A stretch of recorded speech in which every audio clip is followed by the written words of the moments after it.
Pria satu ini tidak bisa berkutik saat diamankan polisi karena terlibat aksi penjamretan di Talang Kelapa, Bajuasin. Polisi dari Polsek Talang Kelapa berhasil amankan tersangka saat lagi menggelar operasi preman. Namun saat hendak ditangkap, pria satu ini mencoba melarikan diri sehingga petugas pun harus melumpuhkan kakinya. Dalam pengakuannya, tersangka mengaku ditemani seorang temannya. Sesudah melakukan aksinya, tersangka pun langsung melarikan diri. Orang dua, Pak. Orang dua?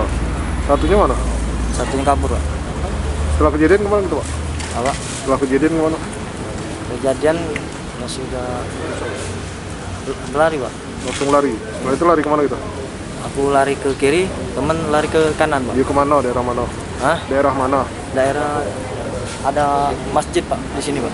Talang Kelapa nih lah ya? Iya, Talang Kelapa. Selain ST, petugas juga berhasil amankan 2 orang pria di waktu yang sama polisi saat menggelar operasi preman di Talang Kelapa. Untuk tim berantas preman, kemudian melakukan razia di tempat-tempat yang rawan. Pada saat melakukan, ada 3 orang yang berhasil kita amankan. Ternyata dari ketiga orang itu 2 kita dapati barang bukti narkoba dan 1 ada DPO kita kasus curas. Dari para tersangka, petugas amankan barang bukti hasil kejahatan berupa narkoba dan HP. Kini para tersangka dijebloskan ke sel tahanan Polda Sumatera Selatan.